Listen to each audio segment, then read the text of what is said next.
우리 주신 하나님의 말씀은 마태복음 15장 21절부터 26절까지 말씀입니다. 예수께서 거기서 나가사 두로와 시돈 지방으로 들어가시니 가나안 여자 하나가 그 지경에서 나와서 소리질러 이르되 주 다윗의 자손이여 나를 불쌍히 여기소서 내 딸이 흉악하게 귀신 들렸나이다 하되 예수는 한 말씀도 대답하지 아니하시니 제자들이 와서 청하여 말하되 그 여자가 우리 뒤에서 소리를 지르오니 그를 보내소서. 예수께서 대답하여 이르시되 나는 이스라엘 집에 잃어버린 양 외에는 다른 데로 보내심을 받지 아니하였노라 하시니 여자가 와서 예수께 절하며 이르되 주여 저를 도우소서. 대답하여 이르시되 자녀의 떡을 취하여 개들에게 던짐이 마땅하지 아니하니라. 아멘. 담임 목사님 나오셔서 말씀 선포하시겠습니다. 오늘은 교회력으로 성령 강림절 후 12번째 주일입니다. 이 시간에 이 주일에 교회력으로 주신 말씀인 마태복음 15장에서 말씀을 봉독을 했습니다. 말씀을 중심으로 해서 지금 우리 마음은 이라는 제목으로 설교 말씀을 드리겠습니다. 지난달부터 우리가 몇 주간 창세기 야곱의 이야기와 또 마태복음을 번갈아서 읽고 있습니다. 우리 야곱의 이야기를 몇 번 나누었는데 아시는 대로 야곱은 아버지 이삭에게 축복 기도를 받았습니다. 아브라함, 이삭으로 이어지는 신앙의 전통의 축복 기도를 받았습니다. 야곱은 그 기도를 받으면 하나님의 복이 임할 것을 믿고 적어도 하나님께서 복을 주신다는 신앙으로 기도를 받았습니다. 그런데 그런 신앙으로 기도를 받는 자리가 거짓으로 선 자리였습니다.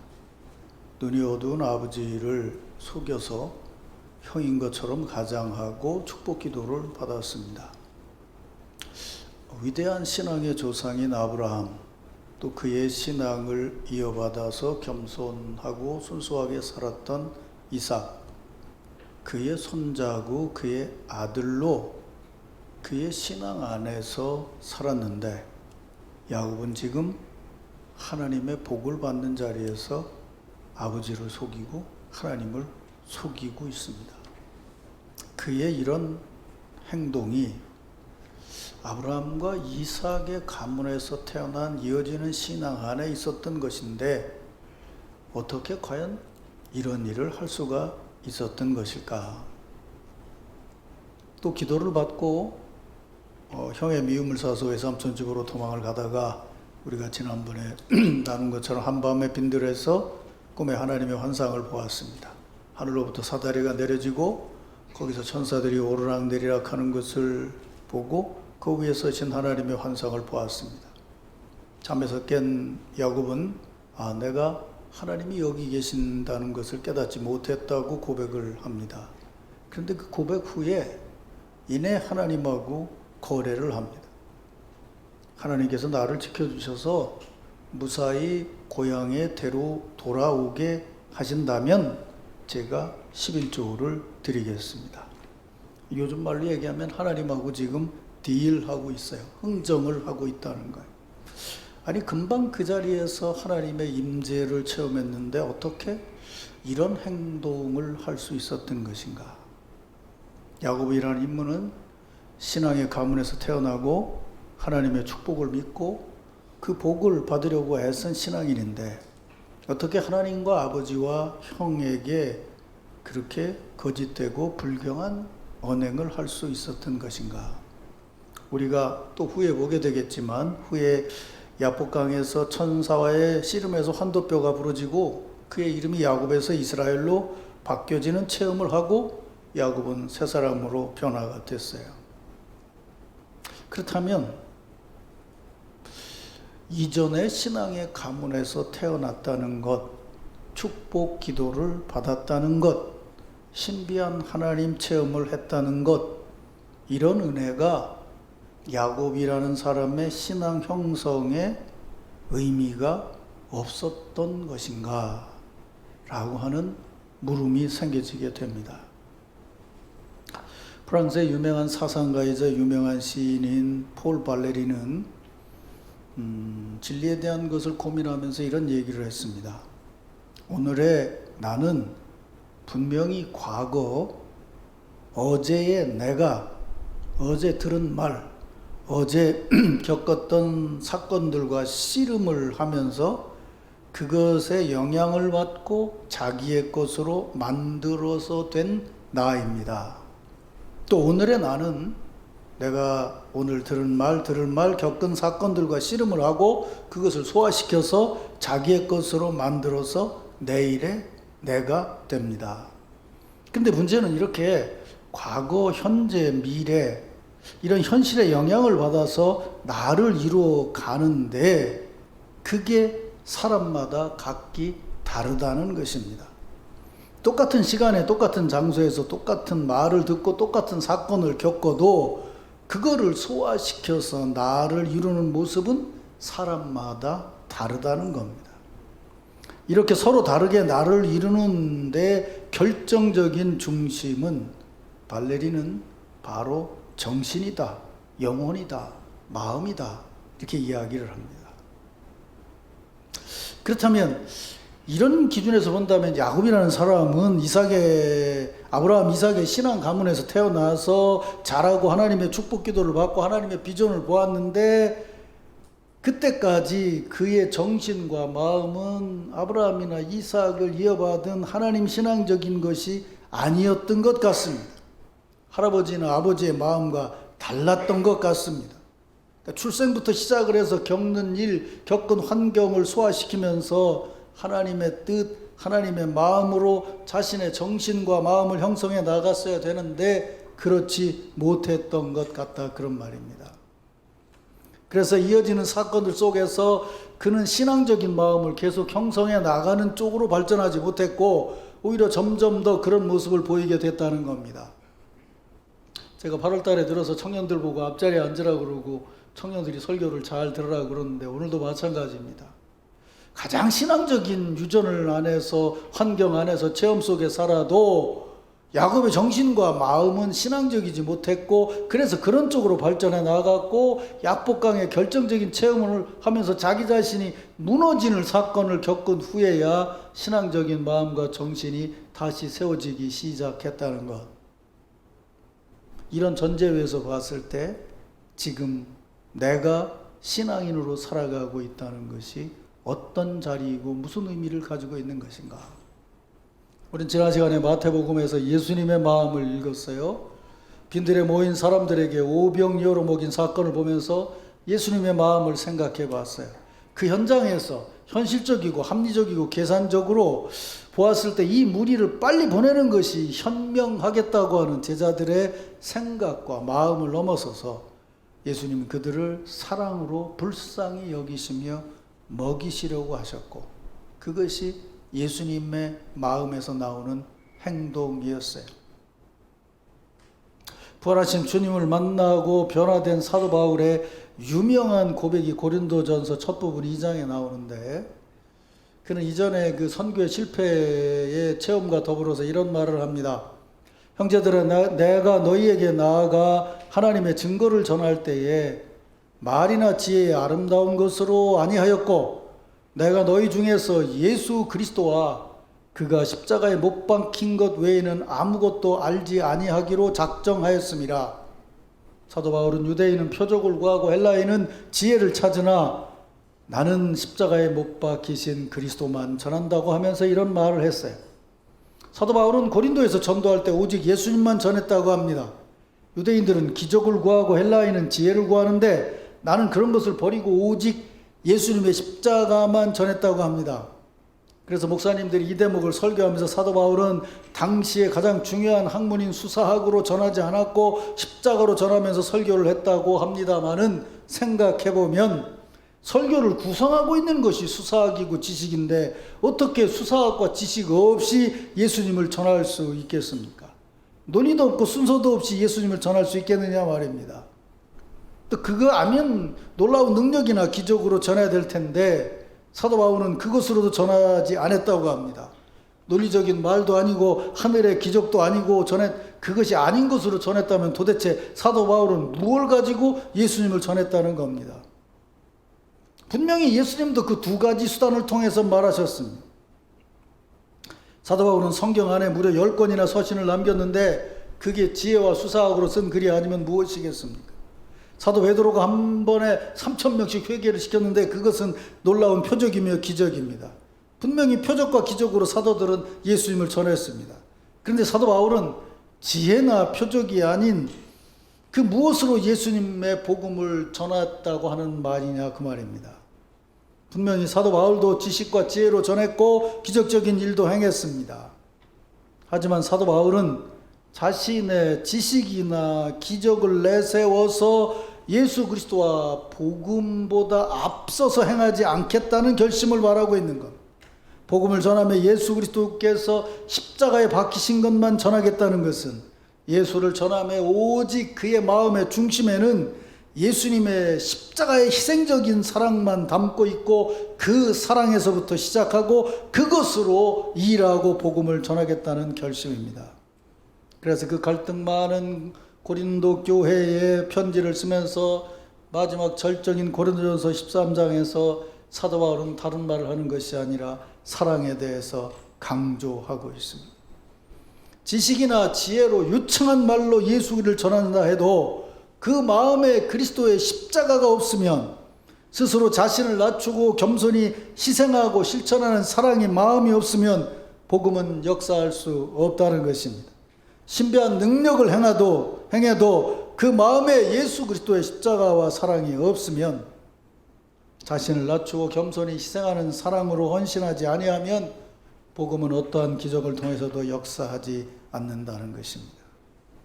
이렇게 생각을 해보면 이렇게 들어본 하나님의 말씀과 가르침의 근거에서 보면 지금 우리가 신앙인으로 살아가고 있는 것이 무엇인지 아주 분명합니다. 다른 것이 아니고 지금 내 마음에 예수 그리스도를 품고 살아가는 것입니다. 믿습니까, 여러분? 예수 그리스도의 마음, 예수 그리스도의 십자가와 사랑으로 살아가는 것입니다.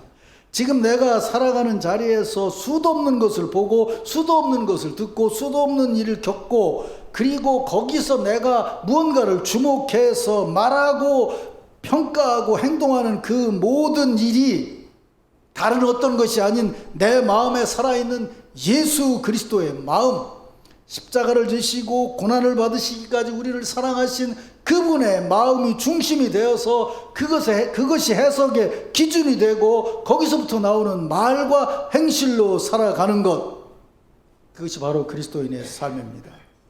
이런 마음으로 하루하루를 살아가면서 이런 일도 겪고 저런 상황을 겪으면서 점점 더 예수님의 마음을 닮아서 살아가고 있는 것이 바로 기독교인의 한평생인 것입니다.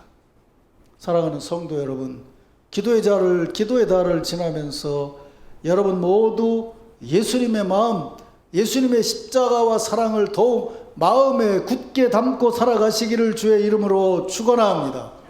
세상은 여전히 우리를 힘들게 할 것이고 어려운 일이 있을 것이고 생각지 못한 일도 우리에게 다가오고 생각지 못한 말도 듣게 될 것입니다. 그러나 그것에 반응하는 우리의 말은, 지금 여러분의 입술에서 나오는 말, 손과 발로 행하는 행동은 여러분의 마음에 살아 역사하시는 예수님의 사랑으로부터 나오는, 그래서 여러분들이 고백하는 대로 여러분들의 언어와 삶이 하나님의 은혜와 축복을 전하는 통로가 되기를 주의 이름으로 축원합니다.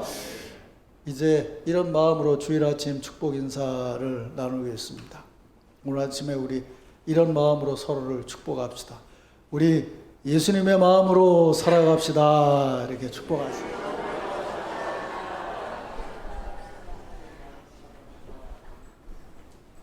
한 번 더 고백하겠습니다. 저는 내일 더 예수님의 사랑으로 살겠습니다. 고백하시기 바랍니다. 말이 너무 어려워가지고 외우느라고 애를 쓰신 내일 더 뭐 이러면서 그래요. 하루하루 살아가는 삶이 더 예수님의 마음과 가깝고 그 사랑으로 더 충만한 삶을 살아가는 것이 우리의 자리라고 하는 그런 고백과 결심이 있어요. 내가 이 얘기를 했는지 안 했는지 나도 정신이 없는데 집에서 나올 때 잘 잃어버리시는 분들 있죠. 핸드폰 챙기면 지갑 놓고 오고, 지갑 챙기면 핸드폰 놓고 오고, 또 핸드폰과 지갑을 챙기면 가스를 안 끄고, 뭐 이런 사람들 있죠. 그 아토믹 헤비트라고 하는 책에 보니까 그렇게 하래요. 문을 딱 나올 때 읽으랍니다. 말하랍니다. 지갑, 핸드폰, 가스, 뭐 매일 그렇게 하라는 거예요. 나올 때 자기가 해야 될 걸 말로 하래요. 그럼 절대로 안 놓고 온다는 거예요. 나올 때 그냥 나오지 말고 지갑, 핸드폰, 가스 뭐 이렇게 계속 말을 하라는 거예요. 그러니까 우리가 신앙생활을 하면서 뭐 엄청난 진리 덩어리를 가지고 있는 것 같으면서도 여전히 툭 건드리면 나오는 말은 다른 말이 되면 사실은 그 작은 말들이 모아져서 사실은 여러분 자신을 형성하는 거예요. 그래서 뭐 얘기해보면 막 엄청난 진리를 아는 것 같은데 가만히 보면 그 사람에게는 진리가 행복과 기쁨이 아니고 엄청난 바위덩어리 같은 것을 짊어진 것처럼 생각하고 살아가는 사람이 있어요. 빨리 버렸으면 좋겠다는 거예요. 아니에요.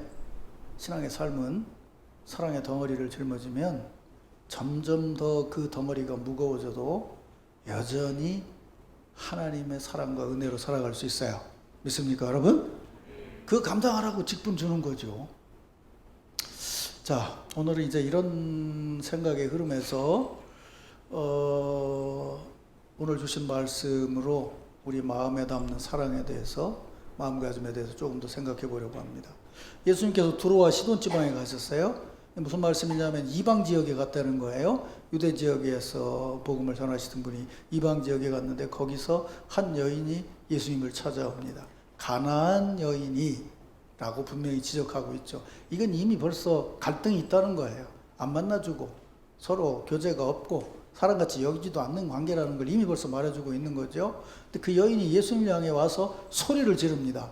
주 다윗의 자손이여 나를 불쌍히 여기소서. 이거 엄청난 고백이에요.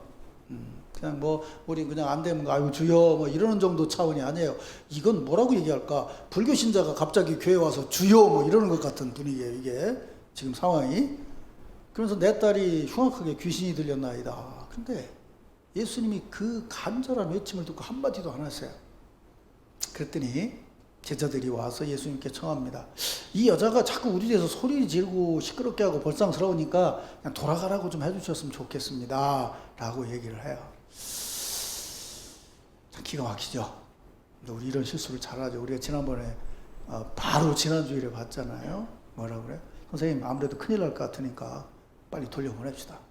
이 사람 저녁 못 먹으면 무슨 폭도로 변할지 모르니까 라고 얘기했던 그들이 오병이어로 많은 사람을 먹이는 신앙적인 체험을 했는데 오늘 얘기한 대로 말하면 그 일을 겪으면서도 그 마음의 변화가 없었다는 거잖아요. 지금 뭐라고 얘기를 해요? 그 간절하게 소리를 지르는 것을 보고 뭐라고 얘기를 하냐면 저 여자가 시끄럽게 하니까 돌아가게 하십시오 라고 말했다는 거예요. 이제 요게 이제 중요해요. 왜냐하면 신앙생활을 조금 하면 은혜가 떨어지면 머리가 빨리 돌아가요. 그래서 지난번에는 예수님 말씀하시기 전에 얘기했단 말이에요. 돌려보내라고 그랬는데 이번엔 눈치를 봤단 말이에요. 여자가 소리 지르니까 예수님이 뭐라고 하시는지 보자. 데려와라. 그럼 가서 쫓아가서 얼른 데려왔겠지. 근데 아무 말씀도 안 하셔. 머리가 팡 돌아간 거지. 뭐야? 아, 관심 없으시구나. 그래서 뭐라고 얘기해요? 돌려 보내는 게 좋지 않겠습니까? 지금 우리 집사람 눈이 반짝거리고 있어요. 그러니까 무슨 얘기냐면 신앙생활 오래 하는 사람이 이런 말에서 뭔가 반짝거려야 돼요. 우리가 그런 실수를 할 때가 너무도 많다는 거죠. 처음에는 순수한 믿음으로 시작하는데요. 조금 직분이 올라가고 기도하고 상황 파악하고 교회를 하게 되면 내가 손을 댈 땐지 안 댈 땐지를 즉시 파악하고 주님께 얘기해요. 그런데 그 마음이 바리새적이라는 거죠. 과거의 사건을 통해서 그것을 해석하는 것으로 현재의 내가 이루어진다는 발레리의 말을 들어본다면 사실 제자들은 여전히 자기 안에 있는 것이 바뀌어지지 않고 자기 스타일로 해석했다는 거죠. 근데 이 사건이 더 기가 막힌 것은 뭐냐면요. 바로 그 전에 뭐가 나오는지 아세요? 오병이어 사건 뒤에 그 유명한 베드로가 갈릴리 바다에 빠진 사건이 나옵니다. 예수님 보고 배에서 내려 물 위로 걷던 베드로가 바람을 보고 무서워서 이내 바다에 빠집니다. 그랬더니 베드로가 예수님 향해서 소리 지릅니다. 주여 나를 구원하소서라고. 그래서 예수께서 손을 내밀어서 그를 바다 위에 건져 올렸습니다. 주여 나를 구원하소서 베드로의 외침입니다. 주 다윗의 자손이여 나를 불쌍히 여기소서 가나안 여인의 외침입니다. 사람은 조금 전에 들은 것이 그 다음에 영향력을 끼치게 됐다는데 정말 제자들의 생각이라는 것은 너무 다른 데 있었기 때문에 조금 전에 자기들이 했던 그 외침을 누군가 할 때 그것에 하나가 될 수 없었다는 거예요. 지가 경험한 것을 기억한다면 당장 구해 주십시오라고 얘기해야 맞지 않느냐 그 말이죠. 신앙적으로 보면 참 이해가 되지 않지만 지금까지 제자들이 해온 행실을 보면 이해가 돼요. 그 이해가 된다는 것으로 끝나는 게 아니고 성경은 우리 마음을 흔들려고 하거든요. 이해 안 돼서 그치면 안 되고 그 이해를 우리의 마음에 받아들인다면 이 대목에서 우리는 생각할 것이 참 많죠. 처음 따라온 게 아니잖아요. 저도 그렇고 여러분도 그렇고요. 얼마나 많은 시간에 예수께서 말씀하실 때든 말씀하시지 않을 때든 우리가 그리스도의 마음으로 살아야 될 때에 상황 보고 판단하고 합리적으로 말하면서 이런 것을 넘어서게 되느냐 그 말이죠. 여러분 예수를 영접하고 오늘까지 살아오면서 얼마나 많은 신앙적인 사건을 겪고 얼마나 많은 은혜를 경험했습니까? 또 그 은혜와 경험이 지금 여러분에게 어떤 영향을 끼치고 있습니까? 근데 제가 이 말을 할 때 나 중립이 아닙니다. 중립이 아니란 말은 뭐냐면 여러분들이 하기도 하고 안 한다는 입장에서 말하는 게 아니고 지금 제 마음은요. 여러분들이 잘 하고 있어서 기뻐서 하는 말이에요. 좀 웃어봐요 좀. 여러분이 잘하고 있다니까요. 지금까지 내가 20년 동안 살아오는 동안에 남천교에서 겪은 일을 봤을 때 여러분들이 신앙적인 것에 의해서 자꾸 변화되고 거기에 마음 쓰는 것이 보여서 너무도 감사해요. 있습니까 여러분? 그래도 염치는 있어갖고 하면 못하지 그지? 네요. 여러분 이번 그 기도의 달을 지나면서 잘해왔지만 한 번은 생각해 보세요. 지금 내 생각에서 가장 빠른 것이 계산이고 합리성인가? 아니면 내 안에 나를 변화시켜 주시고 내게 구원의 은혜를 주신 예수님의 마음인가? 자, 여기까지는 이제 기본적인 거예요. 근데 오늘 얘기하려고 하는 것은 뭐냐면요. 조금 전에 얘기한 것처럼 자, 우리가 체험도 하고 경험도 하고 그러면서 예수 사람으로 바뀌어져야 된다고 말을 했어요. 근데 이게 신앙적인 체험, 신앙적인 경험, 좋은 일 그렇다면 그런 마음으로 이어지겠죠. 근데 오늘 본문은요. 그런 얘기가 아니에요. 정반대의 경험과 체험과 고난과 어려움이 이어지고 있는 상황을 말하고 있어요. 가나안 여인의 이 대목을 한번 생각해 보자고요. 주 다윗의 자손이여 나를 불쌍히 여기소서. 제자들은 그냥 보내자고 그래요. 예수님 말씀하셔요. 이스라엘 집에 잃어버린 양 외에는 나는 관심이 없다. 그런데도 말해요. 주여 저를 도우소서. 그랬더니 뭐라고 얘기해요? 자녀들의 떡을 취해서 개에게 던지는 게 마땅치 않다. 그래서 그래요 나는 개입니다. 근데 그래 개들도 상에서 떨어지는 음식을 먹지 않습니까? 여러분 이게 이 여인의 말이 논리인가요? 합리적인 건가요? 그렇게 생각하면 큰 오산이에요. 이런 거예요. 딸 하나 살리려고요. 처음에는 돈 있으니까 좋은 병원도 갔겠지요. 대접받는 데도 갔겠지요. 시간은 지나면서 안 나왔어요. 모든 걸 다 드렸어요. 이젠 가진 것도 없어요. 자기 자신이 철저하게 비난해야 될 자리에 갔어요. 요즘 사람들 같으면 너 죽고 나 죽자라고 해야 될 상황인지 모르겠어요. 그런 상황이 계속 이어지고 있어요. 그런데 자기하고 전혀 상관없지만 누군가에게 영향력을 끼칠 수 있는 그분이 왔다는 얘기를 듣고 오직 한 가지 마음 때문이에요. 딸을 구해야 되겠다는 거예요.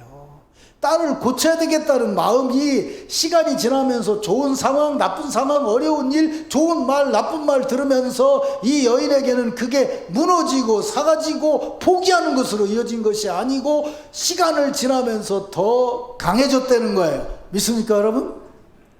제가 지난번에 이런 설교를 했죠, 여러분들에게. 야곱이 7년을 일하고 라헬을 위해서 7년 더 일하겠다고 얘기한 것은 왜 7년으로 서로 딜을 할 수 있었느냐.